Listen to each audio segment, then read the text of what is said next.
दीन बंधु जय प्रभुपाद।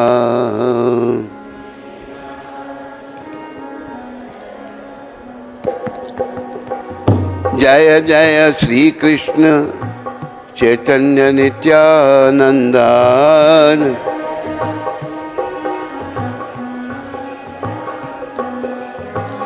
जय द्वैत चंद्र जय गौर भक्त वृंदा।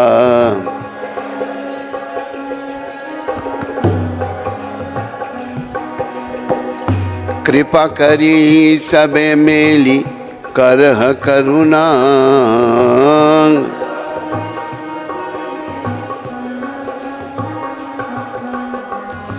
अधम पतिता जन न करिहा घृणा।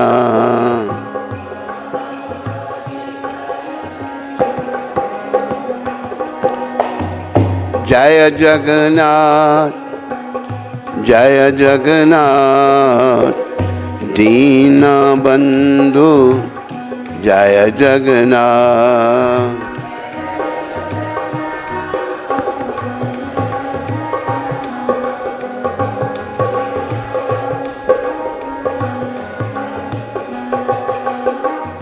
जय बलदेव जय बलदेव दया के सागर जय बलदेव।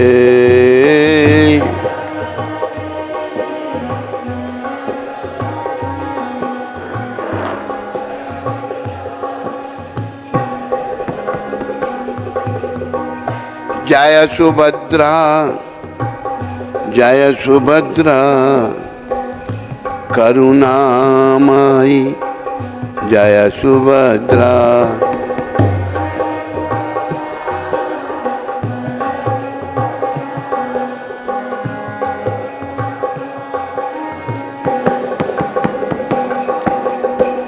जय सुदर्शन जय सुदर्शन भक्तों के रक्षक जय सुदर्शन।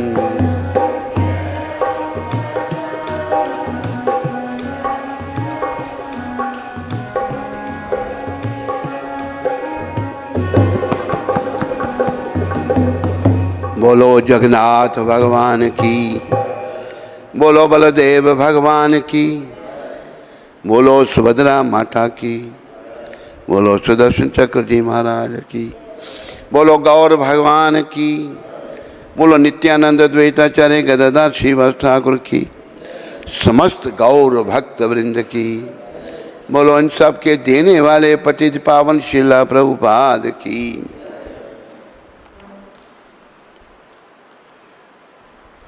हम सबको प्रभुपाद कृपा से और भक्तों की जो कथा कर रहे हैं हम, जगन्नाथ जी की कथा, उनके भक्तों की कथा, एक बात याद रखनी चाहिए। बात ये है कि भगवान केवल भाव से मिलते हैं। वो भाव किसी में भी हो सकता है। उस भाव को हमने जागृत करना है। देखो राम भगवान जब दंडकारण्य में गए, वहाँ बड़े बड़े ऋषि मुनि ब्राह्मण बैठे हुए तपस्या कर रहे थे। सब इस बात की प्रतीक्षा कर रहे थे राम आएंगे हमें दर्शन देंगे। लेकिन राम भगवान जब वहाँ गए, वो शबरी के आश्रम के लिए पूछे शबरी कहाँ है यहाँ पर। सभी चकित थे। शबरी एक भीलों की कन्या थी और उसको सब ऋषि मुनि अछूत मानते थे। लेकिन उन्हीं ऋषि मुनियों में एक मतंग ऋषि थे जो बड़े महान भक्त वैष्णव थे। उन्होंने शबरी को आश्रय दिया, दीक्षा दी और आशीर्वाद दिया कि तेरे पास एक दिन राम आएंगे। इसी प्रकार जगन्नाथ भगवान विराजमान है पुरी में और प्रभुपाद कृपा से जगन्नाथ भगवान अभी सारे संसार में हैं। वो जगत के नाथ हैं। प्रभुपाद ने रथ यात्रा वहाँ शुरू की सैन फ्रांसिस्को में। इतनी सफलता थी उसमें कि असंभव सी बात थी ये। तो भगवान किसको मिलते हैं? दास्य बौरी का संवाद चल रहा है। तो दास्य जो थे ये अनपढ़ थे और इनको कुछ पाप पुण्य का भी पता नहीं था, जात के भी नीच जात के थे, लेकिन इन्हीं को भगवान की प्राप्ति हुई। जो बड़े बड़े पंडित थे भी, और प्रसंग उनका चल रहा है कि पंडों से भी इतने प्रसन्न भगवान नहीं थे जितना दास्य बौरी से थे। तो हमें ये शिक्षा लेनी है कि भगवान जगन्नाथ भाव के भूखे हैं और इस बात को स्मरण रखना चाहिए हमें। प्रभुपाद कृपा से और दास्य बौरी जी की कृपा से कि हमें भी अपना भाव जागृत करने का प्रयास करना है। ये जीवन अल्प है, थोड़े समय के लिए है। दास्य बौरी इसी कलयुग में थे, वो भी चले गए। कई भक्त थे, चले गए। प्रभुपाद भी चले गए और हम भी चले जाएंगे, कोई यहाँ रहेगा नहीं। लेकिन प्रयास हमारा ये रहना चाहिए कि इससे पहले हमें जाने का आमंत्रण आ जाए, हम भक्ति जागृत हो, भाव जागृत हो, भगवान की सेवा। देखो, भक्ति से ही भाव जागृत होगा। तो ये तो कोई महान आत्मा थे दास्य बौरी, एक शूद्र परिवार में प्रकट हुए, लेकिन जो इतने महान भक्त बन गए और जिनकी कथा हम करके उनसे प्रेरणा ले रहे हैं। तो दास्य बौरी जी का ही संवाद चल रहा है। दास्य बौरी जो हैं आम लेकर गए थे भगवान के लिए। तो कैसे भगवान आम स्वीकार करते हैं वो आज के प्रसंग में आप ध्यान से सुनिए, मनन कीजिए और जीवन में धारण कीजिए। भगवान जगन्नाथ से इतना कहने के पश्चात बलिग्राम दासिया ने 2 आम उठाए और उन्हें नील चक्र को दिखाया। नील चक्र जो भगवान का जो सुदर्शन चक्र मंदिर के ऊपर होता है, उसको दिखाए। भगवान ने कहा था तुम जब भी मुझे कुछ अर्पण करोगे मैं स्वीकार करूंगा। तुरंत ही वे आम विलुप्त हो गए, उनके हाथ से चले गए और भगवान जगन्नाथ के कर कमलों में पहुंच गए।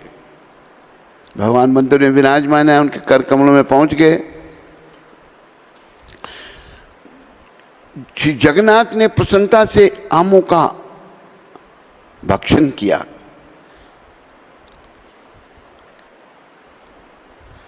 इस प्रकार भगवान जगन्नाथ ने समस्त आम खा लिए, सारे आम खा लिए।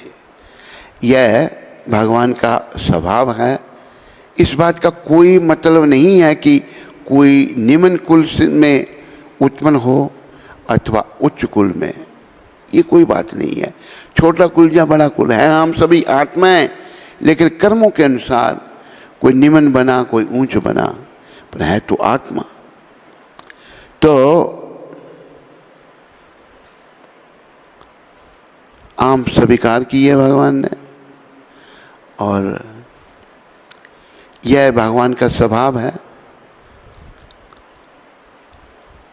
अथवा उच्च कुल में यदि कोई व्यक्ति गहन श्रद्धा रखता है तो भगवान उसके हाथ से भी अर्पित की गई पत्तियां, जल और फूल भी स्वीकार कर लेते हैं।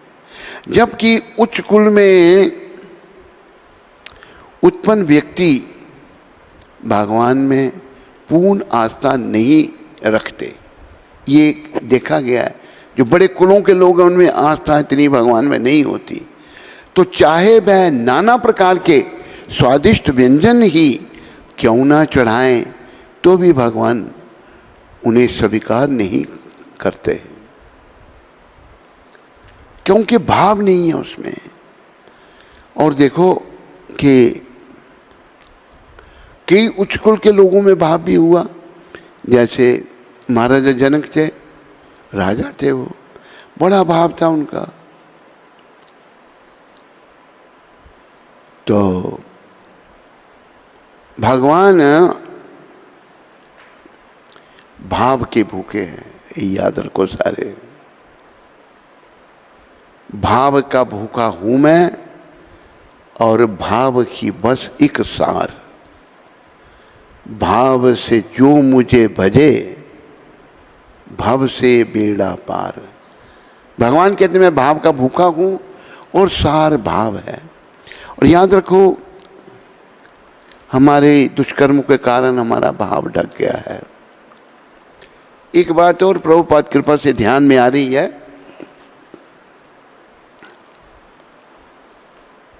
कई बार लोग ऐसा कहते हैं कि मैं इतने समय से भक्ति कर रहा हूं पर कुछ भी मुझे प्राप्ति नहीं हो रही। इसका कारण क्या है? इसका कारण है हमारे अपराध। जब तक हम अपराध करते रहेंगे ना, तो नाम जपने से भी लाभ नहीं होगा। रोज हम बोलते हैं, भाव जागृत नहीं होगा। तो अपराधों से बचने का हम लोगों को प्रयास करना है। अपराधों से बचने का प्रयास करना है और भाव को जागृत करना है। अगर हम अपराधों से बचेंगे, देखो हमारा जन्म से कर्मों के कारण स्वभाव कुछ बन जाता है। दोष हम दूसरों को देते हैं, इसके कारण ये हुआ, उसके कारण वो हुआ, लेकिन कारण हमारे कर्म हैं। जैसे उसका उदाहरण है प्रहलाद महाराज। ये बड़े बड़े जो वैष्णव हुए, भक्त हुए, प्रहलाद महाराज को उनके बाप ने, हिरण्यकशिपु ने बहुत कष्ट दिया, मारने का प्रयास किया। और उनका दोष था, वो भक्त थे और यही दोष था। ये दोष नहीं है, पर एक असुर की दृष्टि में ये दोष था। आसुरी प्रकृति के लोग भगवान में नहीं मानते। आखिर भगवान ने मार दिया हिरण्यकशिपु को। जब अति हो गई, भगवान ने उसको मार दिया। और अभी भगवान जो हैं, लंबी कथा में छोटी कर रहा हूँ, प्रहलाद जी को कहते हैं तुम वर मांगो। प्रहलाद जी शुद्ध भक्त हैं, अपनी गुरु की कृपा से, नारद जी की कृपा से।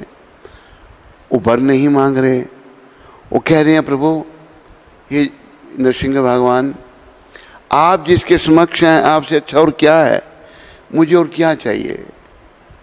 नहीं, वर मांगो। भगवान ये जो घटनाएं करते हैं, लीलाएं करते हैं, हम लोग जो बंधन में पड़े हुए हैं, हमें शिक्षा देने के लिए भगवान ऐसा करते हैं। प्रहलाद जी कहते हैं मांगो बेटा। जे कृष्ण भजे सही बड़ा चतुर। बुद्धिमान वही है जो कृष्ण भजन कर रहा है। जो कृष्ण भजन नहीं कर रहा, वो बेचारा मूर्ख है, बुद्धिहीन है, चाहे वो कोई भी है। तो बड़ी चतुर शिरोमणि है वो। 5 वर्ष की अवस्था है प्रहलाद महाराज की। सोचने लगे, भगवान बार बार मांगने के लिए कह रहे हैं, नहीं मांगूंगा तो भगवान नाराज होंगे। तो प्रहलाद महाराज कहते हैं, हे परमपिता, अगर आपने देना है, मुझे देना ही है कुछ, आपने अपनी कृपा से मेरे पिता को क्षमा कर दो। कौन पिता? जो अपने पुत्र के प्राण लेने के लिए तुला हुआ था, इसको मार दो। पर जिसकी रक्षा भगवान करे, उसे कौन मार सकता है? महाप्रभु ने भी कहा, राखे कृष्णा मारे के, मारे कृष्णा राखे के। हरि बोल। ये सो रहा है, ये आंखें क्यों बंद कर लेता है? तुम बंद करिए। जिसकी रक्षा कृष्ण करें उसे कौन मार सकता है, और जिसे कृष्ण मारे उसे कौन बचा सकता है। तो प्रहलाद महाराज कहते हैं, प्रभु मेरे पिता को क्षमा कर दो। एक प्रश्न उठा, तुम्हारा पिता तो इतना दुष्ट था, तुम्हें मार रहा था जान से, इतने कष्ट तेरे को दिए, तुम उसके लिए क्षमा मांग रहे हो। तो प्रहलाद महाराज कहते हैं, कौन किसको कष्ट देता हो, मेरे ही कर्म थे। ये समझ हमारी भक्तों के माध्यम से आ सकती है। हम लोग जो भक्तिहीन लोग हैं, हम इन बातों को नहीं समझ सकते। भक्ति नहीं है, मन हमारे मलिन है, हम लोग शरीर के स्तरों पर हैं। कल भी पढ़ा था श्लोक, देहात्मक बुद्धि कुन पेत्री धातु के सा वाही गोखरा। ये कफ पित्त बात से बना हुआ शरीर जो अपने आप को समझता है वो गाय है या गधा है, पशु है वो। तो हम सब की ये बीमारी है, रोग है। तो जो रोग मुक्त हैं प्रहलाद महाराज, वो कह रहे हैं कौन किसको कष्ट देता, मेरे कर्म थे।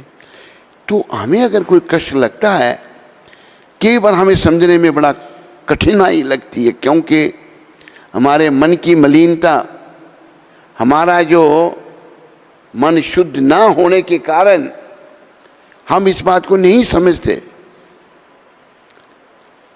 लेकिन भक्तों की कृपा से हम समझ सकते हैं। तो कोई निमित्त जरूर बनता है, लेकिन कष्ट जो हमें लगता है हमारे कर्मों का फल है। तो भगवान भाव के भूखे हैं। 10 से बौरी जो हैं, पंडित जितने भी पंडित थे जगन्नाथपुरी के, सब उनसे आम छीन रहे, तो हम भगवान को अर्पण करेंगे। कहते नहीं, मैं खुद कर लूँगा। कैसे करोगे, मंदिर में बेचारा जा नहीं सकता था।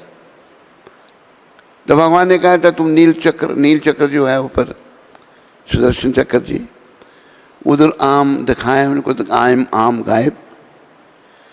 समस्त आम खाने के पश्चात भगवान उस स्थान से अंतर ध्यान हो गए, चले गए। सभी उपस्थित जन बालीग्राम दासिया के हाथों से विलुप्त होते आमों को आश्चर्य मिश्रित प्रसन्नता के साथ देख रहे थे। भाई आम कहाँ जा रहे हैं इसके हाथ से। उन्होंने उससे पूछा, सारे आमों का क्या हुआ? क्या ये कोई सम्मोहन विद्या है? क्या यह कोई काला जादू है? लोग देखो अटकले मारते हैं अपनी मूर्खता के अनुसार। दास्य ने उन लोगों को समझाया, श्री जगन्नाथ ने समस्त आम खा लिए हैं। अभी उनको कैसे विश्वास हो? मंदिर के अंदर जाओ और स्वयं देख लो। भगवान मंदिर में विराजमान है मूर्ति रूप में। सभी ब्राह्मण मंदिर की ओर दौड़े। देव कक्ष में चारों और फैली हुई आम की गुठलियां और छिलकों को देखकर वे स्तब्ध रह गए। सब गुठलियां और छिलके मंदिर में अंदर पड़े हुए हैं। भगवान ने सब स्वीकार किए वो। तो ये देखो भगवान कितने दया में हैं, कृपालु हैं। भाव से एक नीच व्यक्ति उनको अर्पण कर रहा है, भगवान स्वीकार कर रहे हैं। बड़ा वही है जो भाव में बड़ा है, चाहे वो ऊंच कुल का है या नीच कुल का है, इसकी कोई चिंता नहीं। ब्राह्मण बोले, तुम्हारे जैसा अन्य कौन है? तुम्हारे साथ क्या तुलना है? अपने आप को ब्राह्मण हीन समझने लगे कि भगवान ने इसके हाथ से आम लेकर खा लिए सारे। ब्राह्मणों ने बालीग्राम दासिया को प्रसाद के रूप में जगन्नाथ जी की पुष्पमाला देते हुए उसे जीवन का परम लक्ष्य प्राप्त करने का आशीर्वाद दिया। यह सुनकर बालीग्राम दासिया ब्राह्मणों के चरणों में गिर गए। उन्होंने ब्राह्मणों की चरण रज अपने पूरे शरीर पर मल ली। देखो फिर भी उनको कितनी विनम्रता है। विनम्रता होना बड़ी आवश्यक है। उनके चरणों में गिर गए, उनके चरणों की रज अपने शरीर में मल ली। उन्होंने उन्हें बारंबार प्रणाम किया। वे बोले, अरे ब्राह्मणों, आप लोगों का आशीर्वाद पाकर मैं धन्य हो गया हूँ। इस प्रकार बालिक रामदासिया को आशीर्वाद देकर सभी ब्राह्मण चले गए। बालिक रामदासिया अपने हृदय में भगवान का ध्यान करने लगे। वह कहने लगे, चक्रपाणी, मैं सर्वव्यापी प्रभु को साष्टांग प्रणाम करता हूँ। भगवान सर्वव्यापक हैं, ये भी याद रखो। कोई जगह ऐसी नहीं जहाँ भगवान नहीं। दास्य जी महाराज कह रहे हैं, दास्य बौरी जी कह रहे हैं, सर्वव्यापी प्रभु को साष्टांग प्रणाम करता हूँ। आप देखो, सर्वव्यापी भगवान कहते हैं। जब हिरण्यकशिपु ने पूछा था प्रहलाद को, कहाँ तेरा भगवान? प्रहलाद ने कहा, पिताजी वो सर्वत्र है, आप में वही बोल रहा है। तो राक्षस बड़े क्रोध में था हिरण्यकशिपु, क्या इस खंभे में भी तेरे भगवान है? हाँ पिताजी जरूर है।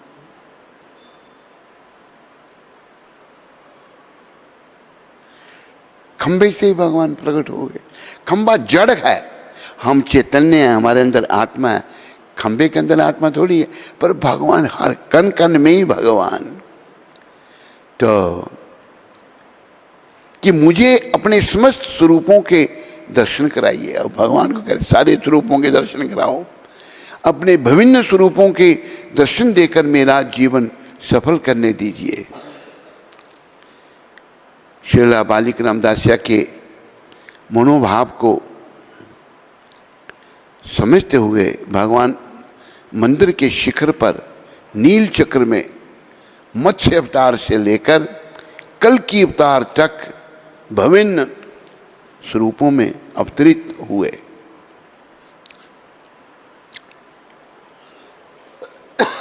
भगवान के अनेकों अवतार होते हैं। मत्स्य के रूप में भगवान प्रकट हुए, कच्छ के रूप में। भगवान ने एक भक्त की प्रार्थना पर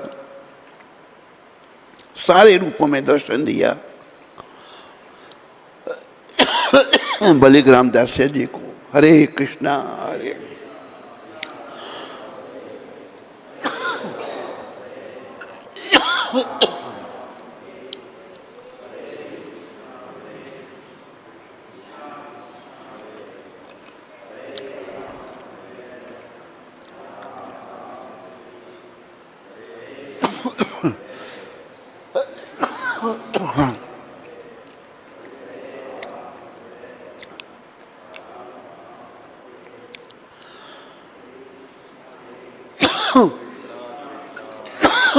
हरे हरे राम राम।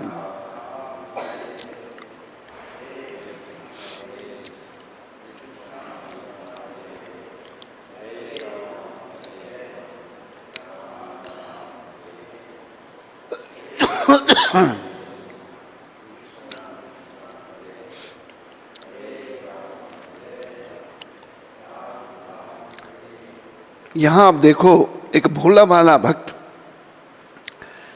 कितनी भगवान की कृपा उसको मिली है। बालिक रामदासिया के मनोभाव को समझते हुए भगवान मंदिर के शिखर पर नील चक्र में मत्स्य अवतार से लेकर कल की अवतार तक विभिन्न स्वरूपों में अवतरित हुए।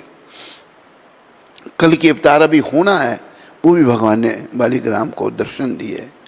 बालिक रामदासिया भगवान के चरणों में सदा सुमन अर्पित करने के लिए बारंबार भूमि पर गिरकर कहने लगे, अब मैं मुक्त हो गया।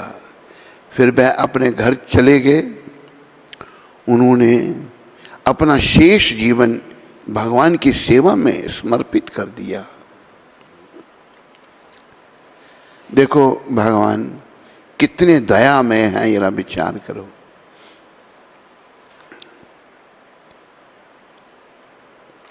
अभी एक आगे प्रसंग आ रहा है गणपति भट्ट जी का।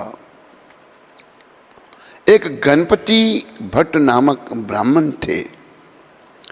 वह कर्नाटक राज्य के कन्यारी नामक एक छोटे से गांव में निवास करते थे। वह भगवान श्री हरि के परम भक्त थे। ये ब्राह्मण भी भक्त थे, देखो कोई भी भक्त हो सकता है भगवान का। परम भक्त थे, गणपति परोपकारी तथा अन्य प्राणियों के प्रति दयालु थे। वह लालच से दूर थे, लालच कोई नहीं था। वह काम, क्रोध, मोह, लोभ आदि वासनाओं से अनविज्ञ थे, कोई इनमें ये दोष नहीं था। वह धर्म ग्रंथों का ज्ञाता थे। उनकी समस्त इंद्रियां उनके वश में थीं। वह केवल भगवान विष्णु के उपासक थे, केवल भगवान विष्णु को पूजते थे। उन्हें अन्य किसी देवी देवताओं की पूजा अर्चना में कोई रुचि नहीं थी। अभी देखो ये जो गणपति जी महाराज हैं, इनसे ये शिक्षा लो। लोग जो है ना देवी देवताओं की पूजा करते हैं। ये क्यों करते हैं? जब भगवान सबके कारण हैं, स्वामी हैं, देवी देवताओं की पूजा क्यों करते हैं? इसका उत्तर भगवान ने गीता में दिया है। क्या कहा भगवान ने? कामस्त्यर हिता ज्ञाना प्रपद्यन्ते अन्य देवता। जिन लोगों का मन में बड़ी कामनाएं हैं, इच्छाएं हैं, वो देवी देवताओं के पास जाते हैं अपनी इच्छाओं को पूरा करने के लिए। धन देही, पुत्र देही, रूपवती भार्या देही, देही देही। भगवान क्या कहते हैं? जो दूसरे देवी देवताओं के पास जाते हैं, मैं क्या करता हूं?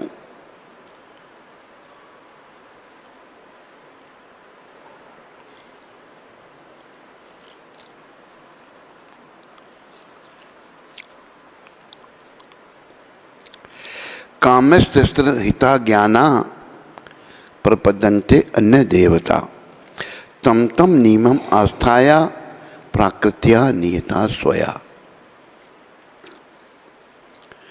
जिनकी बुद्धि भौतिक इच्छाओं द्वारा मारी गई है, हम सब भौतिक इच्छाओं से भरे पड़े हैं और भौतिक इच्छाओं के द्वारा बुद्धि खत्म हो जाती है, बुद्धि मारी गई है। भगवान कह रहे हैं वे देवताओं की शरण में जाते हैं और वे अपने अपने स्वभाव के अनुसार पूजा के विशेष विधि विधानों का पालन करते हैं। अपनी अपनी इच्छा के अनुसार अपने रास्ते निकाल लेते हैं लोग। कई लोग पशु पक्षियों की बलि देते हैं अपनी अपनी विधि के अनुसार, अपने स्वार्थ के लिए। पशुओं की बलि जो है, इसके लिए गौर भगवान ने बिल्कुल मना किया है और शास्त्रों में भी कलयुग में इसकी मनाही है। लेकिन लोगों की बुद्धि मलिन हो चुकी है, इसलिए पाप कर्म करते रहते हैं। याद रखो, पाप पाप को जन्म देता है, पाप पुण्य को जन्म नहीं देगा। अगर मैंने कोई पाप किया, मैं कहूं कि मैं अच्छा हो जाऊंगा, नहीं, और पाप बढ़ेगा और बुद्धि मलिन होगी। तो लोगों के मनों में जब बड़ी इच्छाएं और कामनाएं होती हैं, वो देवी देवताओं की शरण में जाते हैं और अपनी इच्छाओं की पूर्ति के लिए उनसे प्रार्थनाएं करते हैं। यह समस्त भौतिक कलमश से, जो समस्त भौतिक कलमश से मुक्त हो चुके हैं, वे भगवान की शरण ग्रहण करते हैं। जो भौतिक कलमश से, दोषों से मुक्त हो चुके हैं, वही श्री कृष्ण की शरण ग्रहण करते हैं और उनकी भक्ति में तत्पर होते हैं, भक्ति तत्पर होते हैं। जब तक भौतिक कल्मश धुल नहीं जाते तब तक ये स्वभावतः अभक्त रहते हैं। बड़े विचारने की बात प्रभुपाद कह रहे हैं, जब तक भौतिक दोष हमें से नहीं जाते, भौतिक कल्मश धुल नहीं जाते, तब तक हम अभक्त रहते हैं, भक्त नहीं बनते। पर हमने भक्त बनना है। भक्त बन करके सारे भौतिक कल्मशों को धोना है, तभी हमारा कल्याण है, तभी हम अपने गंतव्य स्थान की प्राप्ति कर सकेंगे। हमारा गंतव्य स्थान है भगवान का धाम, गौलोक धाम, वैकुंठ लोक। तो भौतिक दोषों को निकालने में हमें लगे रहना चाहिए। और अभक्त, देखो जब हम भक्त नहीं हैं तो हमें बड़ी दोष दृष्टि है, अपेक्षा है। भक्त का एक बड़ा दोष क्या है? परापेक्षा, दूसरे से उम्मीद करना, दूसरे से एक्सपेक्ट करना। भाई ये ऐसा क्यों है, ये ऐसा क्यों कर रहा है, ये ऐसा क्यों नहीं करता, ये क्यों कि अभी हम भक्त नहीं बने। अभी देखो इसका मैं उदाहरण आपको देता हूं। हमारे गुरुदेव प्रभुपाद, इन्होंने ये भक्ति का आंदोलन शुरू किया। भक्ति का आंदोलन शुरू किया इन्होंने उन लोगों में शुरू किया जो बेचारे बड़े व्यसनी, देखने में तो विदेशी लोग बड़े सुंदर हैं, ठाट फाट बड़ी है रहने की, घर भी, उनके घर कैसे हैं? घर लकड़ी के बने हुए घर हैं, एक मुक्का मारो तो मुक्का अंदर चला जाएगा, ऐसे घर हैं, पक्के घर नहीं हैं उनके। जब मैं शुरू में बड़ी बड़ी कारें इस्तेमाल करते थे वो, लेकिन किसी को कोई शांति नहीं है। भौतिक दृष्टि से तो उनकी प्रगति है, लेकिन आध्यात्मिक दृष्टि से बिल्कुल वो जीरो हैं, सिफर हैं। उन लोगों के बीच में प्रभुपाद प्रचार कर रहे हैं। तो भक्ति की शक्ति देखो, जैसे मैं कई बार कहता हूं, हैं तो वो भी आत्माएं, भटक गई हैं बेचारी वो आत्माएं, लेकिन उनको भी मार्ग पर लगा दिया भगवान के भक्त ने, प्रभुपाद जी ने। तो उन्होंने ऐसा क्यों किया भाई? भारत में क्यों नहीं लोगों को भक्त बनाया? भारत के लोगों में क्या दोष था, ये भी थोड़ा समझने का प्रयास करो। पहले प्रचार प्रभुपाद जी ने भारत से ही शुरू किया, लेकिन आज हम भारतीय लोगों की मानसिकता बड़ी खराब हो चुकी है। कोई भी भक्त नहीं बनना चाहता। प्रभुपाद बताते हैं कि मैं लोगों के पास जाता, कहता भाई तुम्हारे 4 पुत्र हैं, एक मेरे को दे दो, मैं इसको ट्रेनिंग दूंगा, भक्त बनाऊंगा। कहते स्वामी जी भक्त बनने से क्या होगा? जबकि जीवन का उद्देश्य भगवत प्राप्ति है। लोग समझने के लिए तैयार नहीं है भारतीयों का हाल। विदेश में प्रभुपाद क्यों गए, उन लोगों को क्यों भक्त बनाया? क्योंकि उनकी ओर हमारा आकर्षण हो गया बड़ा। विदेशियों ने भारत पर राज किया, 800 साल मुसलमानों ने राज किया, 200 साल अंग्रेजों ने राज किया, और हमारी संस्कृति को तहस नहस करने का प्रयास किया। देखो जो जैसा है ना वो वैसा ही करता है, दूसरों को वैसा ही बनाता है। मैं आपको बताऊं, मेरे संपर्क में एक ब्रह्मचारी जी आए। वो मतलब बड़ी उस मंदिर के वो ब्रह्मचारी हैं, एक महंत हैं, एक ब्रह्मचारी हैं। बड़ी संपत्ति है उनकी, मंदिर की बहुत संपत्ति है। ये दूर की नहीं, जम्मू की बात है। वो आगे हमारे संपर्क में तो बाग दिखाने लगे, उनके बड़े बड़े बाग हैं, संतरों के बाग हैं, बड़ी आमदन है। मंदिरों के साथ दुनिया भर की प्रॉपर्टी रावण ने लगा रखी है। तो वो ब्रह्मचारी जी उनके साथ में हम, तो उन्होंने क्या किया कि ये अपना बादाम लिए और कुछ ड्राई फ्रूट लिया और साथ में भंग, उसको ऐसे उनका सेवक बना रहा है, भंग घोट रहा है वो, उसमें सभी ड्राई फ्रूट वगैरह मिला करके तैयार कर दिया शरबत। एक गिलास हमारे पास रख दिया, एक गिलास खुद पीने लगे। पियो पियो पियो। मैंने कहा महाराज हम नहीं ये पीते भांग। पीछे पड़ गया मेरे वो पीता था तो मैं भी पीऊं। लेकिन गुरु कृपा से उसने इतना परेशान किया मेरे को, उसके बाद फिर मैं मिला ही नहीं उसको, मेरे को लगा रहा पिलाने में। मैं कहना ये चाहता हूँ, जो जैसा है वो दूसरे को वैसा बनाना चाहता है। चाहे साधु भेष में भी उसे कोई गलत आदतें पड़ी हैं तो वो चाहता दूसरा भी ऐसा ही हो। ये हमारे रोग हैं, हम प्रभुपाद कृपा से इनको समझें। इन रोगों का निवारण करना है, इससे पहले शरीर का निवारण हो जाए, रोगों का निवारण करना है। तो हम लोगों को क्या रोग लग गया है, भारतीय लोगों को?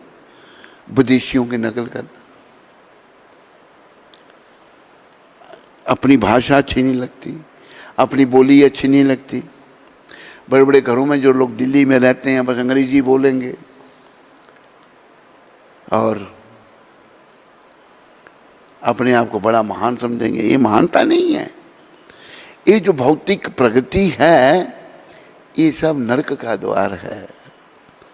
भक्ति मनोहर ठाकुर कहते हैं जड़ विद्या ये सब माया र वैभव। ये जो भौतिक प्रगति है ये माया का काम है। तुम्हारे भजने बाधा, तुम्हें तेरे भजन में बाधा है बड़ी। और भक्ति मनोहर ठाकुर बड़े उच्च कोटि के वैष्णव हुए। जीवेरे करे गाधा, जीव को गधा बना लेती है भौतिक प्रगति। इसलिए कहा है जो लोग बड़े सुखों में हैं, बड़ा सुंदर दोहा है, सब बोलो पीछे, सुख के माथे सिल पड़ो। बड़ा सुख मिल गया, बड़ा घर मिल गया, उस पर पत्थर गिरे। सिल कहते हैं पत्थर को। क्यों? जो नाम हृदय से जाए। जो बड़े घर वाले हैं उनको नाम थोड़ा लेते हैं वो, बस उसमें ही मस्त हैं। कब तक रहेंगे? आकर भूल जाते हैं भाई हमें अपने प्राणों से हाथ धोने पड़ेंगे। नाम नहीं लेते, धार्मिक प्रवृत्ति कुछ नहीं रहती उनमें। तो कहा संतों ने, बलिहारी ऐसे दुख की, सारे बोलो, बलिहारी ऐसे दुख की जो पल पल नाम जपाए। संत कह रहे हैं ऐसा दुख को मैं बलिहार जाऊं जो बार बार मेरे से नाम का उच्चारण करवाता है। सुख क्या करना मैंने। बड़े ऐसे भक्तों के इतिहास हैं, उन्होंने सुख को ठोकर मार दी। मैंने कई बार आपको सुनाया है, रांका और बांका पति पत्नी हैं दोनों, पर महान वैष्णव है, महान वैष्णव। महाराष्ट्र में हो गई ये रांका बांका। भगवान ने सोने की मोहरों का ढेर लगा दिया उनके आगे। नारद जी ने कहा ना आप देते नहीं कुछ, भगवान अपने भक्तों को दे दिया। भगवान ने मोहरे में रख दी। रांका जी आगे आगे आ रहे थे, पत्नी बांका पीछे पीछे थी, घूंघट निकालना था। क्योंकि ये हमारी संस्कृति है, स्त्री अपना मुख दूसरे लोगों को नहीं दिखाती। आजकल तो बाह में ना बाह डाल के चलते हैं, बेशर्मी का प्रदर्शन कर रहे हैं, नरकों में जाने की तैयारी कर रहे हैं सारे। तो पीछे पीछे चल रही है बांका माता, आगे भगवान ने सोने की मोहरों का ढेर लगाया है। चुप करके नारद जी और भगवान विठल, यानी कि कृष्ण भगवान है, विठल भगवान देख रहे हैं। रांका जी सोचने लगे ये मोहरें भगवान ने भेजी हैं हमारे लिए, घर ले जाएंगे तो भगवान का चिंतन नहीं होगा। इनकी चिंता करनी पड़ेगी, मोहरों की चिंता करनी पड़ेगी। पर मेरी पत्नी पीछे है, वो अगर कहेगी पतिदेव ले चलो, अच्छा घर ले लेंगे, तो मैं मना नहीं कर सकूंगा, पर हमारे भजन में बाधा बढ़ जाएगी। देखो भक्त की सोच कैसी है। उन्होंने सोने की मोहरों पर मट्टी डालना शुरू कर दी। मट्टी डाल रहे हैं वो रांका जी महाराज कि पत्नी के आने से पहले उसने दिखाई नहीं, लेकिन पत्नी ने देख लिया। और बांका माता कैसी थी, उन्हें जब देखा मेरे पति सोने की मोहरों पर मट्टी डाल रहे हैं, तो वो कहती हैं पतिदेव ये क्या कर रहे हैं आप, मट्टी पर मट्टी डाल रहे हैं। वो इतनी महान आत्मा थी पत्नी, वो सोने की मोहरों को मट्टी से ज्यादा नहीं समझ रही, अब मट्टी पर मट्टी डाल रहे। ये है भक्त। ऐसे भक्तों से हमें प्रेरणा लेनी है।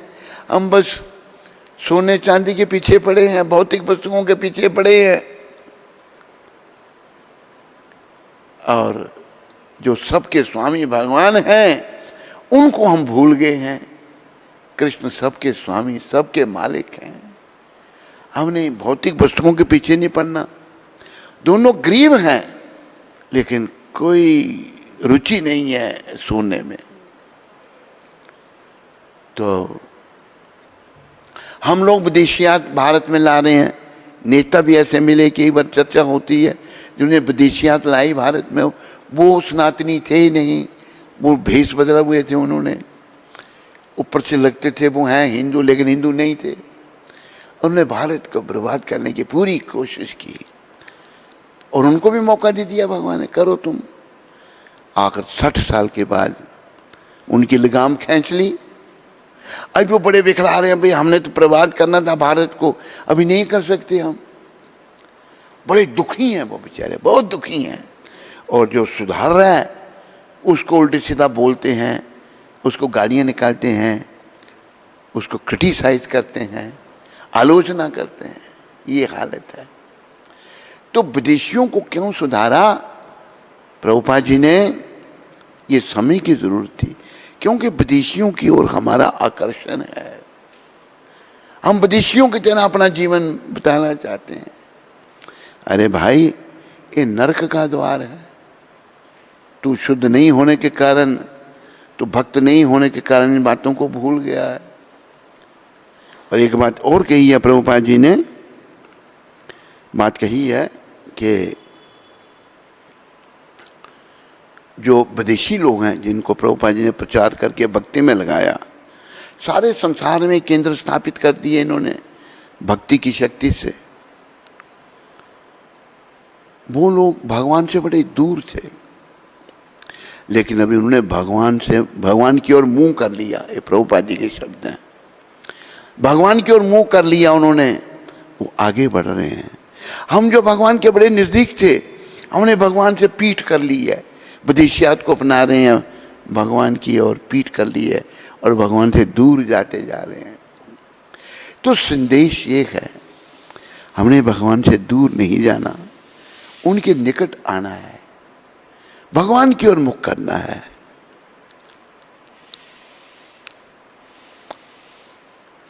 तो बुद्धिमान व्यक्ति जो है भगवान विष्णु की भक्ति करता है, क्योंकि भगवान विष्णु कृष्ण सब कारणों के कारण है। कृष्ण भगवान को कहा है सर्व कारण कारणम, ईश्वरः परम कृष्ण सच्चित आनंद विग्रह अनाधिर आदिर गोविंद सर्व कारण कारणम। सब कारणों के कारण है भगवान, और उनका कोई कारण नहीं है। ये भी याद रखो, भगवान का कोई कारण नहीं है, पर वो सबके कारण है। तो हम भौतिक चीजों के पीछे पड़ के, नश्वर वस्तुओं के पीछे पड़ के, हमने सब कारणों के कारण भगवान को छोड़ दिया है।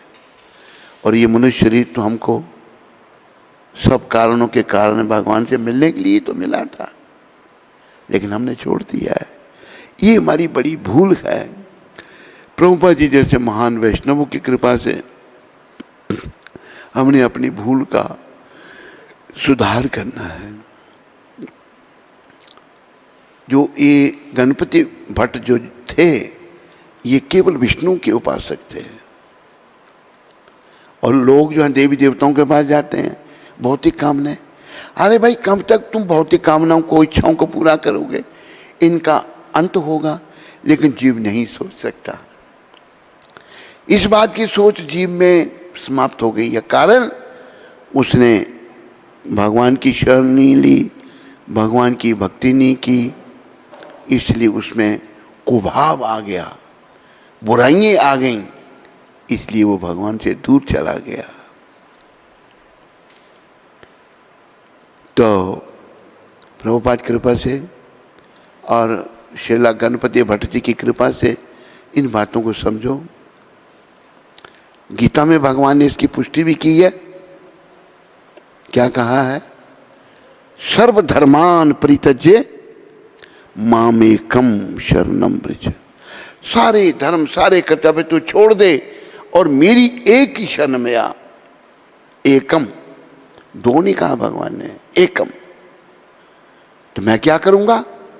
अहम त्वाम सर्व पापेभ्यो, मैं तुम्हें सारे पापों से छुड़ाकर मोक्षयिष्यामि मां शुच, मोक्ष दूंगा। तू चिंता मत कर, तू मत डर, मत चिंता मत कर, मेरी तू शरण में आया।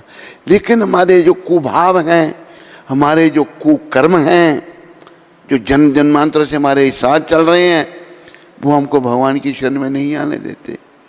वो हमारी समझ को ठीक नहीं करने देते, वे हमारी समझ को खराब कर देते हैं। हमारी समझ जो है खराब हो रही है। तो गणपति भट्ट महाराज जो हैं, भगवान विष्णु कृष्ण एक ही हैं। यहाँ प्रभुपाद ने कहा कि वह जब तक भौतिक कलमश धुल नहीं जाते, तब तक वह स्वभावतः अभक्त रहते हैं। हम सब अभक्त हैं, लेकिन प्रभुपाद की कृपा से हमने भक्त बनना है। वे बहिरंगा प्रकृति द्वारा आकृष्ट नहीं होते। जो भगवान की बहिरंगा प्रकृति है, उसकी ओर आकृष्ट नहीं होते। बहिरंगा और अंतरंगा, वो भगवान की ओर आकृष्ट हैं। भगवान की अंतरंगा प्रकृति राधा रानी है। गीता में ही भगवान कहते हैं, महात्मनस्तु माम पार्थ देवीं प्रकृतिम आश्रिता भजन्ते अनन्य मनसो ज्ञत्वा भूतादिम अव्ययम्। जो महात्मा है, जो दुरात्मा नहीं है, भगवान कह रहे हैं, कृष्ण कह रहे हैं, वो मेरी देवी प्रकृति के अधीन हो जाते हैं, यानी कि राधा रानी के एक अंतरंगा प्रकृति। किंतु जो भौतिक इच्छाओं के होते हुए भी भगवान की ओर उन्मुख होते हैं, वे बहिरंगा प्रकृति द्वारा आकृष्ट नहीं होते, चूंकि वे सही उद्देश्य की ओर अग्रसर होते हैं। अतः वह शीघ्र ही सारी भौतिक कामेच्छाओं से मुक्त हो जाते हैं।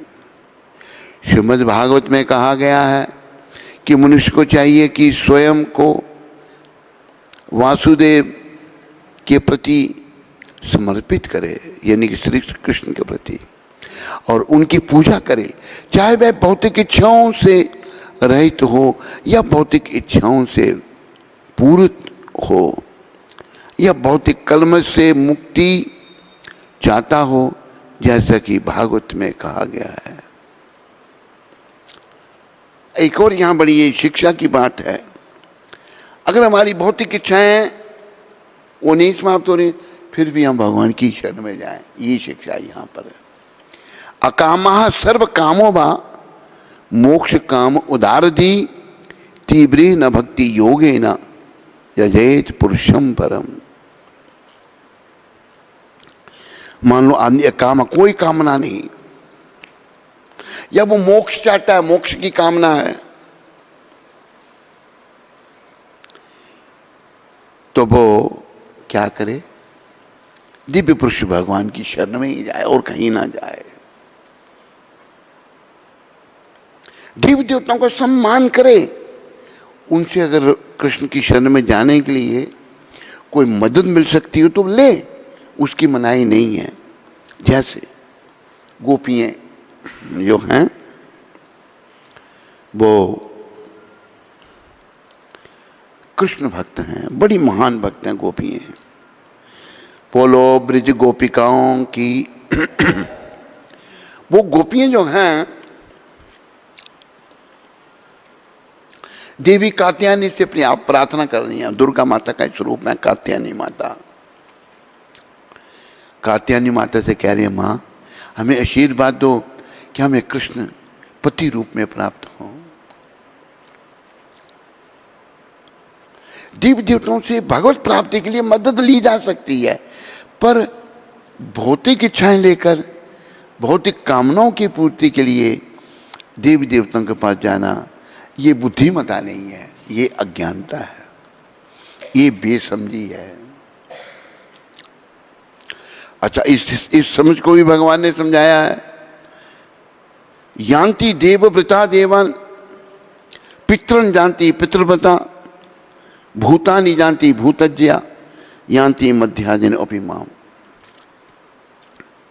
जो देवी देवताओं की पूजा करते हैं वो देवी देवताओं के लोक में जाते हैं। देवी देवताओं के लोक में जाने से हम हमेशा के लिए वहां नहीं रह सकेंगे, थोड़े समय के लिए वहां रहेंगे, फिर पुण्य शने पुण्य मृत्यु लोके विशंति। पुण्य समाप्त होने के बाद हमको मृत्यु लोक में आना पड़ेगा। तो यहाँ पर भागवत में यही भी सुझाव है, तेरे मन में कोई कामना है या कोई कामना नहीं, तुम कृष्ण की शरण में जाओ, तुम कृष्ण की भक्ति करो और किसी के पास मत जाओ। और देखो वैष्णव कैसे होते हैं। एक बार मुझे प्रभुपाद जी के साथ एक घटना याद आई। दिल्ली में थे हम, तो एक दिल्ली में मंदिर है, दक्षिण भारत वालों का मंदिर है वो, कुछ मलाई मंदिर उसको ऐसा कहते हैं। वो जो मंदिर है उसमें शिव जी का मंदिर है, वो शंकर भगवान का। तो जो शिवलिंग है उसके ऊपर एक नाग आता है, नाग आके बैठ जाता है।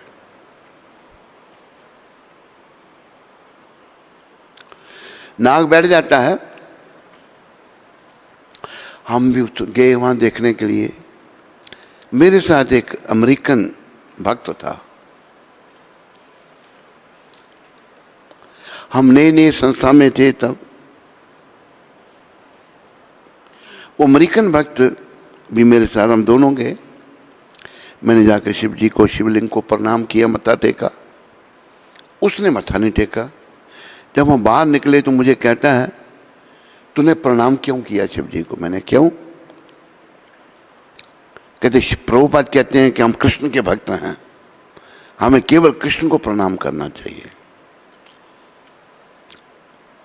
मैं नया था, मैंने उसकी बात का जवाब नहीं दिया। मैं प्रभुपाद जी के पास आ गया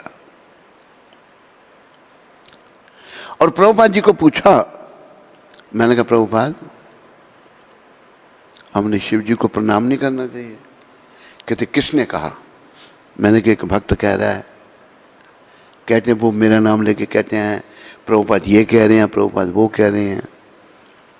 प्रभुपाद ने ये शब्द कहे, वैष्णव हम बनने का प्रयास कर रहे हैं। वैष्णव जो हैं उसे एक चींटी का भी सम्मान करना चाहिए, कीड़े मकोड़े का भी, क्योंकि उसके अंदर भी आत्मा है। जो मेरे अंदर आत्मा है वो मक्खी के अंदर भी आत्मा है, कीड़े में भी वही आत्मा है। कहती मेरा नाम लेके ये ऐसा कहते हैं। तो सम्मान सभी का करना, लेकिन भक्ति केवल श्री कृष्ण की। माम एकम, एकम श्री कृष्ण, उनकी शरण में हमने आना है। सामान्यतः ऐसे लोग भगवान की शरण में नहीं जाते क्योंकि वे निमंत्र गुणों वाले रजो तथा तमोगुणी होते हैं। अतः वे विभिन्न देवताओं की पूजा करते हैं। वे पूजा के विधि विधानों का पालन करने में ही प्रसन्न हो जाते हैं। देवताओं के पूजक छोटी छोटी इच्छाओं के द्वारा प्रेरित होते हैं और यह नहीं जानते कि परम लक्ष्य तक किस प्रकार पहुंचा जाए। किंतु भगवत भक्त कभी भी पथभ्रष्ट नहीं होता। जो सही भक्त होगा ना, वो सही कभी पथभ्रष्ट नहीं होगा। क्योंकि वैदिक साहित्य में विभिन्न उद्देश्यों के लिए भिन्न भिन्न देवताओं के पूजन का विधान है। अतः जो भगवत भक्त नहीं है वे सोचते हैं कि देवता कुछ कार्यों के लिए भगवान से श्रेष्ठ हैं। भगवान से देवताओं को श्रेष्ठ कहते हैं। किंतु शुद्ध भक्त जानता है कि भगवान कृष्ण ही सबके स्वामी हैं। तो चितने चरितामृत में आदि लीला में ऐसा कहा गया है, एकल ईश्वर कृष्ण और सब भृत्य। केवल भगवान श्री कृष्ण ही स्वामी हैं और अन्य सभी दास हैं। फलतः शुद्ध भक्त कभी भी अपनी आवश्यकताओं की पूर्ति के लिए देवताओं के निकट नहीं जाता। वह तो परमेश्वर पर निर्भर रहता है और वह जो कुछ देते हैं उसी से संतुष्ट रहता है। जो कुछ भगवान देते हैं उसमें प्रसन्न रहता है। तो हमें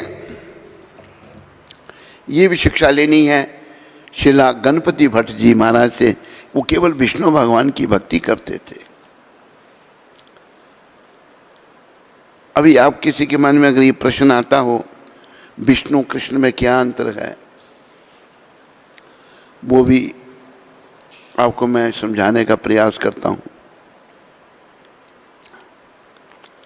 एक दिया जल रहा है, उस जलते दिए से अब दूसरा दिया जलाओ, तीसरा दिया, चौथा, पांचवा, छठा, जितने मर्जी दिए जला दो सभी एक ही जैसे दिखाई देंगे। तो अंतर क्या है बाकी दियों में और पहले दिए में? एक अंतर है, पहला दिया जो है बाकी दियों का कारण है, वो कृष्ण है। ये याद रखो। कृष्ण भगवान को भागवत में कहा है इति चमसा कलापंसम कृष्णस्तु भगवान स्वयं इंद्रारी व्याकुलम लोकम मृडयन्ते युगे युगे। भगवान के अनेकों प्रकार के अवतार हैं। इंद्र के जो शत्रु हैं उनको मारने के लिए भगवान अवतार लेते हैं। इंद्र देवताओं के राजा हैं, इंद्रारी। कृष्ण स्वयं भगवान हैं। बाकी भगवान के कला अवतार, अंश अवतार, मनमंत्र अवतार, शक्तवेशावतार, कई प्रकार के भगवान अवतार लेते हैं। लेकिन कृष्ण अवतार नहीं है, वो अवतारी हैं। सारे अवतारों का कारण है, ये याद रखो। और ये भी याद रखो भगवान के दो प्रकार के विस्तार हैं, अंग्रेजी में एक्सपेंशन कहते हैं। एक एक्सपेंशन भगवान स्वयं, जैसे विष्णु, नरसिंह, कूर्मा आदि अनेकों अवतार भगवान के और स्वयं अंश हैं। वो सब भगवान जैसे हैं। जैसे मैंने दिया का उदाहरण दिया, हमें भिन्न अंश, हम भी भगवान से आए हैं। हमारी आत्मा भगवान का अंश है, लेकिन हम जीव संज्ञा में आ जाते हैं। हम जीव हैं। We are prone towards negativity, हम बुराई की तरफ चले जाते हैं। लेकिन अगर हम कृष्ण भक्ति अंगीकार करेंगे फिर हम बुराई की तरफ नहीं जाएंगे। फिर हम कृष्ण भक्ति में ही परिपक्व होंगे और इस जन्म में आने वाले के जन्म में हमारी भक्ति परिपक्व जब होगी तो हम अपने घर को लौट जाएंगे, गौलोक धाम को चले जाएंगे। उसे अन्य किसी देवी देवताओं की पूजा अर्चना में कोई रुचि नहीं थी। श्री गणपति भट्ट जी महाराज को वह जानते थे कि भगवान जगन्नाथ ही इस संसार के सर्वे सर्वा है, सब कुछ वही है। वही इस ब्रह्मांड के संचालक हैं, इस ब्रह्मांड को वही चलाते हैं। जो भी उनकी चरण कमलों में शरण पाता है वह समस्त संसारिक बंधनों से मुक्त हो जाता है। देखो जब अभी बंधन में पड़े हैं ना हम जब भगवान की शरण लेंगे, उनकी भक्त करेंगे, ये बात समझ लेंगे, तो धीरे धीरे भगवान हमको सारे बंधनों से मुक्त कर देंगे। पर ब्रह्म परमेश्वर की कृपा के बिना किसी को भी मोक्ष की प्राप्ति नहीं हो सकती।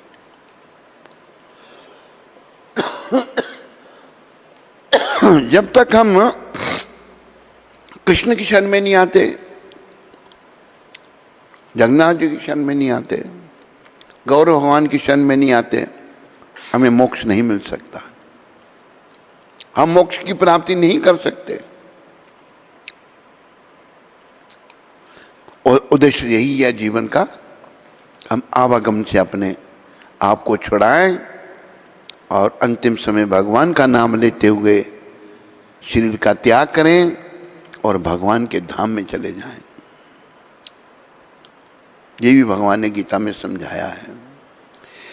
श्रील गणपति भट्ट सदैव सोचते थे यदि उन्हें अपने नेत्रों से पर ब्रह्म परमेश्वर के अति उत्तम के साक्षात दर्शन हो गए तो मेरा जीवन सफल हो जाएगा।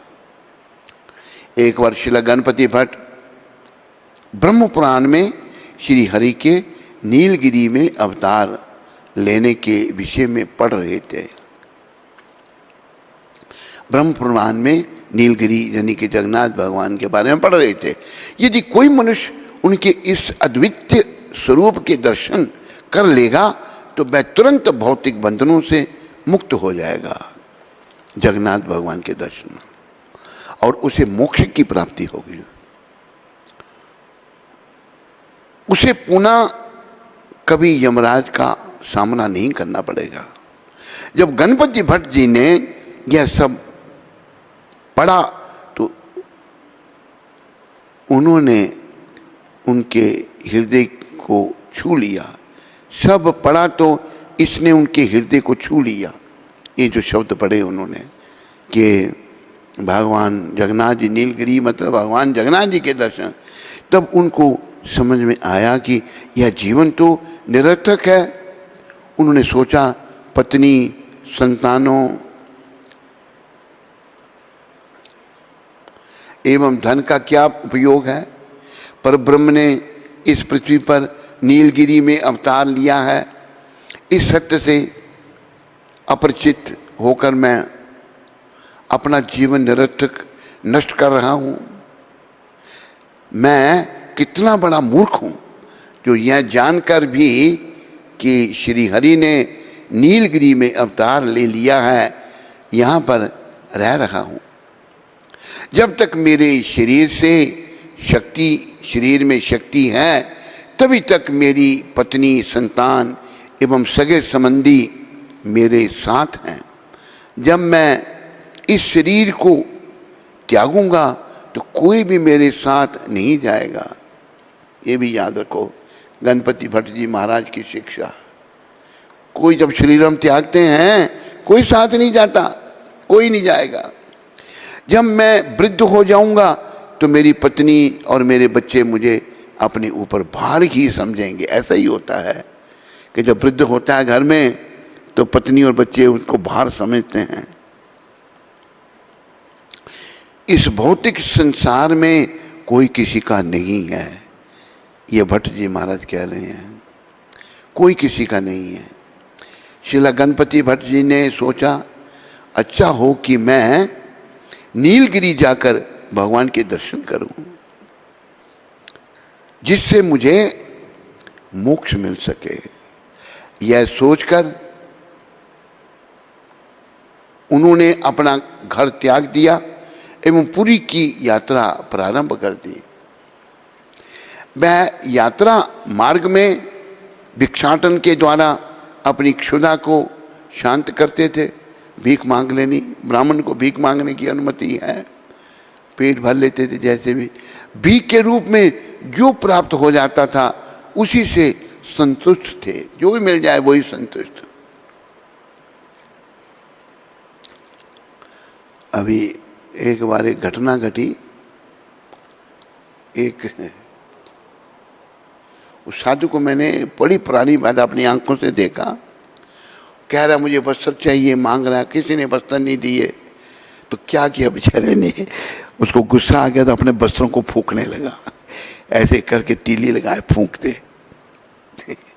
किसी ने वस्त्र नहीं दिया, वस्त्रों को ही फूंक दिया उसने। मतलब कुछ प्रगति नहीं हुई बेचारे की आध्यात्मिक जीवन में। ऐसा भी है, लेकिन हमने प्रयास करना है प्रभुपाद कृपा से, जहां भी हैं हम, जिस परिस्थिति में भी हैं, अपने आप को भक्ति में अग्रसर करें। कभी कभी उसे भोजन नहीं मिल पाता था, गणपति जी को भोजन नहीं मिलता, तो उसे उपवास रखना पड़ता था। ऐसी दिशा में मैं पत्तियां खाकर एवं जल पीकर पेट की क्षुधा शांत करते थे। पत्ते खा लिए और पानी पी लिया, बस। ये देखो संतुष्टि होती है भक्तों को। अंत में शिला गणपति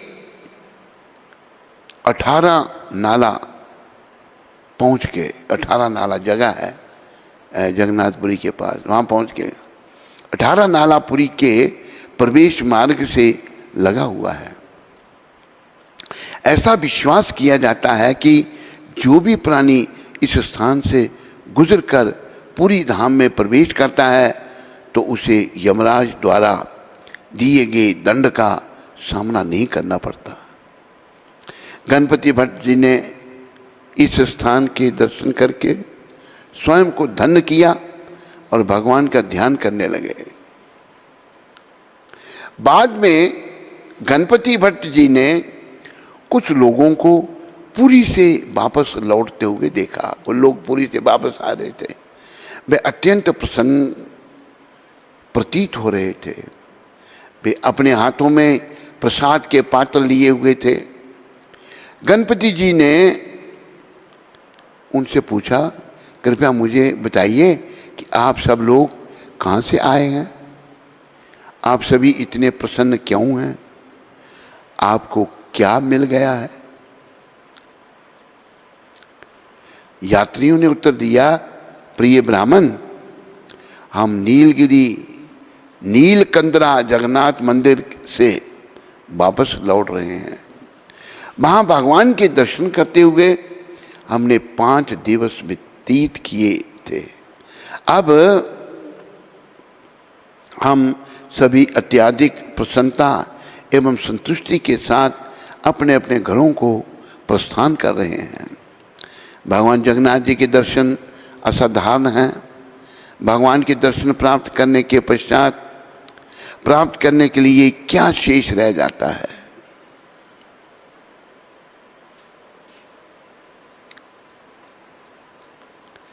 यात्रियों से यह सब सुनकर गणपति भट्ट जी को बहुत आश्चर्य हुआ। उन्होंने उनसे पूछा, क्या आप लोगों ने वास्तव में परब्रह्म देखे हैं? उन्होंने उत्तर दिया, हाँ, हमने उनके दर्शन किए हैं।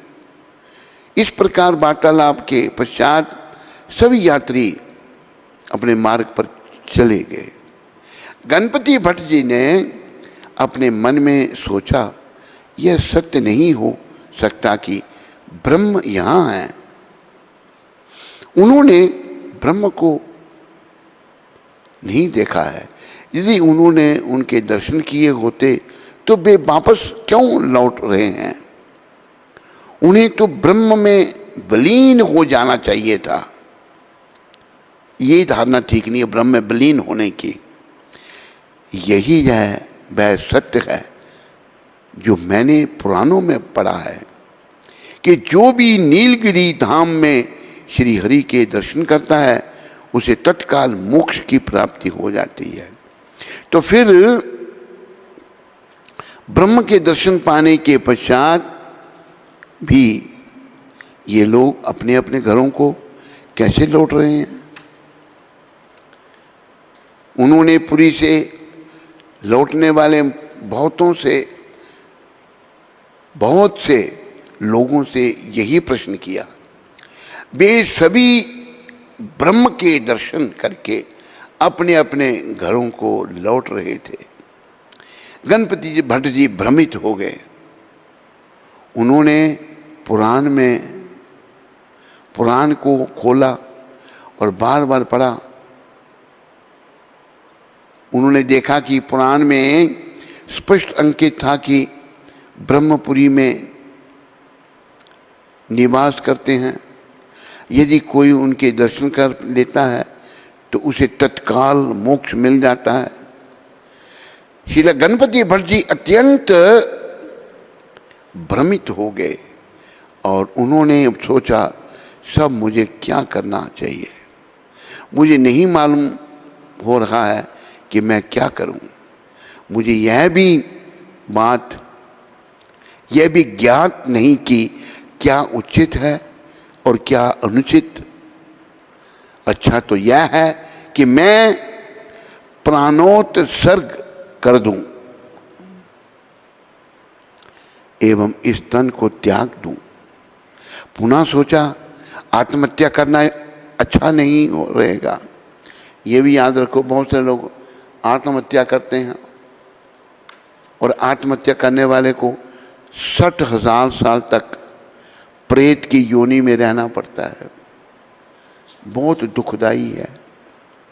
कष्ट शरीर को जितने लगे सहन करो, हमारे कर्मों का फल है, लेकिन आत्महत्या कभी नहीं सोचनी। गणपति जी सोचने लगे ये तो ठीक नहीं है आत्महत्या करना। भगवान जगन्नाथ गणपति भट्ट के मनोभाव को समझ के, जगन्नाथ भगवान जो नीलगिरी में विराजमान है, वो गणपति जी के मनोभाव को समझ गए। वे एक वृद्ध ब्राह्मण का वेश धारण करके गणपति भट्ट से मिलने आ गए। भगवान आ गए वहाँ पर। उन्होंने गणपति भट्ट से पूछा, आप कहाँ से आए हैं? आप कहाँ जा रहे हैं? आप यहाँ क्यों बैठे हैं और इतने दुखी क्यों हैं? भट्ट ने उत्तर दिया, प्रिय ब्राह्मण सुनो, मैंने पुराण में पढ़ा है कि नीलगिरी में ब्रह्म हैं, उनके दर्शन करके सभी को तुरंत मोक्ष मिल जाता है। किंतु मुझे लगता है कि पुरी में ब्रह्म नहीं है। वृद्ध ब्राह्मण के स्वरूप में भगवान ने गणपति जी से पूछा, यह निर्णय कैसे कर लिया कि पुरी में ब्रह्म नहीं है? भट्ट ने उत्तर दिया, जैसा कि मैं जानता हूं कि यदि कोई मनुष्य ब्रह्म के दर्शन कर लेता है तो वह उनके शरीर में ही विलीन हो जाता है और इस प्रकार उसे मोक्ष मिल जाता है। किंतु अब मैंने देखा कि बहुत से लोग श्री हरि के दर्शन करने के पश्चात भी पुरी से वापस लौट रहे हैं।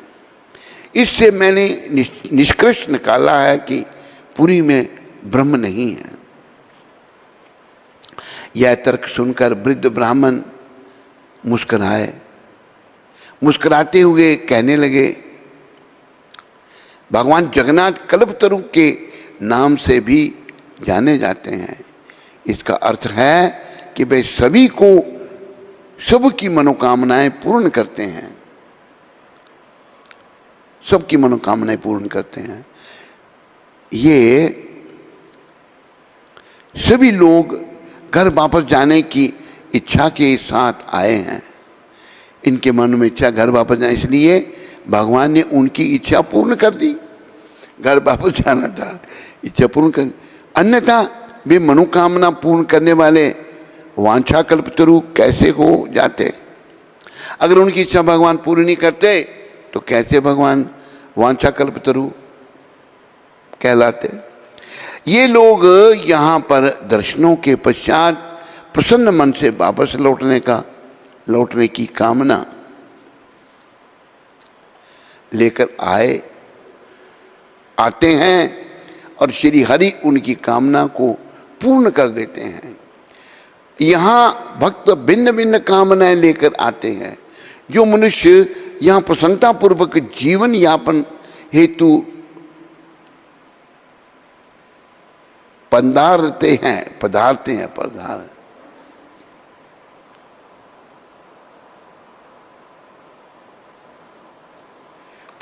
हैं, प्रभु उनकी इच्छा की पूर्ति करते हैं। जो दर्शनों की इच्छा मात्र से आते हैं, प्रभु उन्हें भी निराश नहीं करते, किंतु जो भक्त मोक्ष प्राप्ति का उद्देश्य लेकर आते हैं, भगवान उन भक्तों को तुरंत अपनी शरण में ले लेते हैं।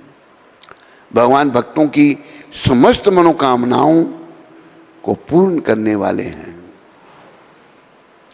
कृपया ऐसा मत सोचो कि यहाँ कोई ब्रह्म नहीं है। इतना कहने के पश्चात ब्राह्मण रूपधारी श्री हरि गणपति से विदा लेकर चले गए। अब वह पुरी में प्रवेश हेतु मन बनाने लगे। वह मंदिर के सिंह द्वार पर पहुंचे। गणपति भट्ट जी एवं पतित पावन के दर्शन किए। सुयोग से वह देव स्नान पूर्णिमा का दिन था। देव स्नान पूर्णिमा का दिन था। संयोग से भगवान जगन्नाथ, बलदेव एवं सुभद्रा को स्नान अभिषेक हेतु मंडप में लाया गया। अनेक पुजारी विग्रहों पर जल डाल रहे थे। हजारों भक्त उच्च स्वर में भगवान जगन्नाथ जी की जय जयकार कर रहे थे। देवगण, गंधर्व, यक्ष आदि मनुष्य रूप में भगवान के अभिषेक दर्शन कर हेतु वहाँ एकत्रित थे। गणपति भट्ट भगवान गणेश स्वरूप का उपासक था। वो गणेश रूप के उपासक थे। गणपति भट्ट जी ने भगवान दारू ब्रह्म के दर्शन किए, किंतु उन्हें भगवान गजानन स्वरूप के दर्शन नहीं हुए। उसे पूर्ण विश्वास था कि श्री हरि का मुख गजराज के समान है, किंतु वहाँ उसे भिन्न स्वरूप के दर्शन हुए। उन्होंने विचार किया कि ये विग्रह भगवान के नहीं हो सकते, क्योंकि इनका श्रीमुख गजानन के समान नहीं है। निराश होकर वह बिना प्रणाम किए ही उस स्थान से चले गए। वह बहुत उदास थे। उसे पूर्ण विश्वास था कि ब्रह्म का मुख किसी गज के समान है। उनके दृढ़ विश्वास को समझते हुए भगवान जगन्नाथपुरी के शासक के प्रतिनिधि मुदिरथ के समक्ष प्रकट हुए और उनसे बोले, मेरा भक्त बहुत दूर से मेरे दर्शन हेतु यहाँ आया था, किंतु मेरा गजानन गज जैसा मुख स्वरूप ना पाकर अब उदास होकर वापस लौट रहा है। आप तुरंत जाकर उसे वापस लाओ और कहना कि वह वापस आ जाए और मेरे गजानन स्वरूप के दर्शन पाए। देखो गणपति भट्ट जी भी महान थे, भगवान क्या लीला करें उनके लिए। मुदिरथ तुरंत उठे और गणपति भट्ट जी को वापस पुरी लाने के लिए दौड़ पड़े। उन्होंने गणपति भट्ट को समझाया, भगवान दारू ब्रह्म चतुर्वर्ग हैं। वे मनुष्य की चारों प्रकार की कामनाएं पूर्ण करने में सक्षम हैं। कृपया भगवान के दर्शन प्राप्त करें। आपकी समस्त मनोकामनाएं पूर्ण हो जाएंगी। आप इतने मूर्ख क्यों हो जो बिना दर्शन पाए ही ब्रह्म द्वार से वापस लौट रहे हो? भट्ट ने अत्यंत क्रोधित होकर उत्तर दिया, ब्रह्म कहाँ है? तुम मुझे क्यों ठग रहे हो? मुझे गजानन स्वरूप क्यों नहीं दिखाई दिया? गज जैसे मुख के बिना में ब्रह्म कैसे हो सकते हैं? यदि मुझे उनके श्रीमुख पर कोई सूंड दिखाई नहीं दी तो मैं उन्हें ब्रह्म कैसे मान सकता हूँ? तुम जो भी चाहते हो उससे मुझे कोई मतलब नहीं है। तुम मुझे वापस ले जाने का प्रयास क्यों कर रहे हो? मुदिरत ने उत्तर दिया, तुम्हें अपनी यह बेकार की जिद त्याग देनी चाहिए। जरा वापस चलो और ध्यान से देखो, तुम्हें भगवान जगन्नाथ का मुख गज के समान दिखाई देगा। इस सत्य में तनिक भी संदेह नहीं है। यह बात सुनने के पश्चात गणपति भट्ट मंदिर में लौट आए। उन्होंने भगवान की ओर देखा और वहाँ उन्हें गज मुख के दर्शन हुए। उनके एक बहुत लंबी सूंड और एक अति सुंदर दंत था। अपने विश्वास स्वरूप में अवतरित होते हुए श्री हरि ने अपने भक्त को पुकार कर कहा, भट्ट, मैं ही सर्वरूप हूँ, मैं अनादि एवं अनंत हूँ। मैं तो अपने भक्तों का मनोवांछित स्वरूप हूँ। अपनी कल्पना के अनुरूप ही वे मेरे दर्शन पाते हैं। भट्ट ने भगवान को सादर प्रणाम किया और प्रार्थना करने लगा, हे मेरे स्वामी गजानन, दारू ब्रह्म, गणपति, समस्त संसार के स्वामी, अब मैं आपके दर्शन करके संतुष्ट हूँ। मेरे समस्त संदेह मिथ्या थे। अब मेरी आपसे एक ही विनती है कि आज के पश्चात जब भी आप अभिषेक हेतु स्नान मंडप में पधारें, आपका गजानन स्वरूप हो, जिससे आपके भक्तों को आपके गजानन स्वरूप के दर्शन हो सके। इतना कहकर गणपति भट्ट भूमि पर गिर पड़े और दारू ब्रह्म का ध्यान करने लगे। वह तुरंत ही श्री हरि के शरीर में विलीन हो गया। समस्त उपस्थित लोग जनों ने प्रकाश रूप में उनकी आत्मा को जगन्नाथ जी के शरीर में प्रवेश करते देखा। भक्तों की भीड़ इस दृश्य को देखकर उच्च स्वर से जय जयकार करने लगी। आज भी स्नान पूर्णिमा के दिन अभिषेक के पश्चात भगवान जगन्नाथ, बलदेव और माता सुभद्रा को गज स्वरूप के वस्त्र पहनाकर सुसज्जित किया जाता है। जरा भगवान जगन्नाथ की महानता तो देखिए। जिन भगवान को ब्रह्मा जी ही नहीं अपितु महादेव शिव जी भी पूछते हैं, वे अपने एक भक्त की मनोकामना पूर्ण करने के लिए गजानन का स्वरूप धारण कर लेते हैं। यही कारण है जिससे उन्हें भावग्राही पुकारा जाता है। बोलो भावग्राही जनार्दन भगवान की, बोलो भावग्राही जगन्नाथ भगवान की। तो गजानन के रूप में भगवान के दर्शन होते हैं अभी भी। तो भगवान भावग्राही हैं। जैसा उनका प्रति उनके भक्तों का भाव होता है वह उसको पूरा करते हैं। तो गणपति भट्ट जो थे वह भक्त तो थे, पर उनकी कुछ और श्रद्धा भावना थी, भगवान ने वो भी पूरी कर दी। और आज भी जो है भगवान से उन्होंने वर मांगा था तो भगवान गणपति जी के रूप में भी दर्शन देते हैं स्नान यात्रा के समय। बोलो भावग्राही जगन्नाथ भगवान की, बोलो बलदेव भगवान की, बोलो सुभद्रा माता की, बोलो सुदर्शन चक्र जी महाराज की, बोलो पतित पावन शिला प्रभुपाद की जय। हरे कृष्ण। सबका धन्यवाद। गरिमा शर्मा माता, कटरा माता वैष्णो देवी यूनिवर्सिटी से। गुरु महाराज जी के चरणों में कोटि कोटि दंडवत प्रणाम। महाराज जी, जब हम भक्ति लाइन में जुड़ते हैं तो हमारे करीबी लोग ही हमसे मुंह मोड़ना, हमारे करीबी लोग हमसे मुंह मोड़ना शुरू हो जाते हैं। हमसे मुंह मोड़ना, क्या मैं मुंह बोल दूर हैं? मुंह बोलना, इग्नोर कर रहे हैं। अच्छा, मुंह बोलना, हाँ।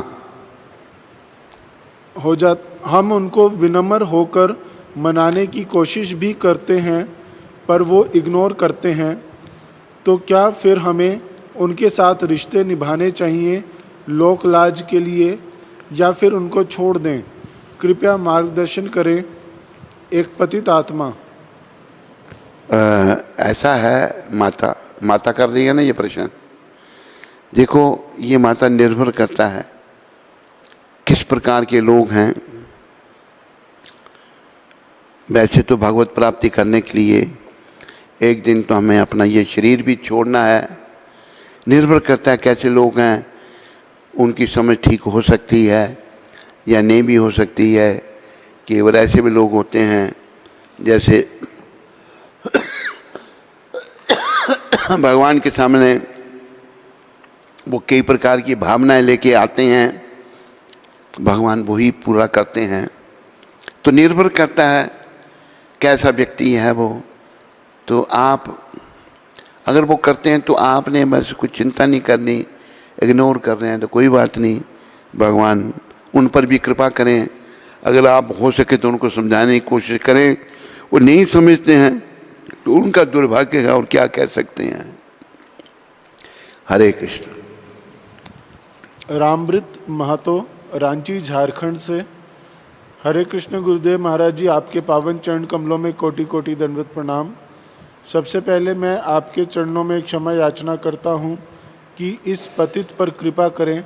शायद कभी जाने अनजाने में मैं आपके चरणों में कोई अपराध किया हो या आपके आदेशों का पालन न किया हो।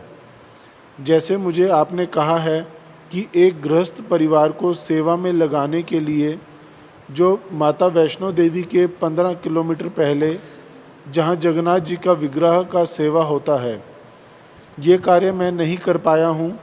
मैं आपके कृपा से प्रयास में लगा हुआ हूं महाराज जी। मेरा गुरुदेव जी से निवेदित प्रश्न यह है कि आपने कहा कि जो तमोगुणी होते हैं वे देवी देवताओं की पूजा केवल भौतिक सुख प्राप्ति के लिए करते हैं, तो हम उन्हें कृष्ण की भक्ति में कैसे लाएं? आपका पतित पुत्र। उनको समझाने का प्रयास करो कि भाई कृष्ण गीता में समझा रहे हैं कि भौतिक इच्छाएं हमारे शरीर के साथ समाप्त हो जाएंगी। तो भौतिक इच्छाओं के पीछे नहीं जाना हमने। जो हमारे प्रारब्ध में होगा वो हमें मिलेगा। हमें तो प्रयास करना चाहिए भगवान की ओर जाने का। जन मन का चक्कर तो केवल भगवान ही, कृष्ण ही काट सकते हैं, या उनके स्वरूप भी काट सकते हैं, राम भी काट सकते हैं, नृसिंह बराह कुर्मा, सारे भगवान के अवतार काट सकते हैं। पर देवी देवताओं में ये शक्ति नहीं है। जैसे देवों में देव महादेव शंकर भगवान कहते हैं, पुनरपि जननम पुनरपि मरणम पुनरपि जननी जठरे शयनम इह संसारे बहुदुस्तारे कृपाई पारे पाहि मुरारे भज गोविंदम गोविंदम भज मूढ़ मते। तेरा बार बार जन्म हो रहा है, तेरी बार बार मृत्यु हो रही है, तू बार बार माँ के गर्भ में जठराग्नि का कष्ट भोग रहा है। ये संसार का बुरा प्रभाव है। इसलिए हे प्राणी, हे मूर्ख, तो गोविंद को भजो, गोविंद को भजो, गोविंद को ही भजो। रामायण में भी कहा है शंकर भगवान ने, उमा कहूँ तो हे अनुभव अपना, सत्य हरि भजन जगत सब सपना। हे उमा, मैं अपना अनुभव तुम्हें कहूँ केवल हरि का भजन सत्य है और ये जगत स्वप्नवत है। तो समझाने का प्रयास करो। फिर भी वो बहुत ज़्यादा तमोगुण में होगा, नहीं समझेगा, थोड़ा रजोगुण होगा, थोड़ा उसको समझ भी आएगी। बाकी और क्या कर सकते हैं।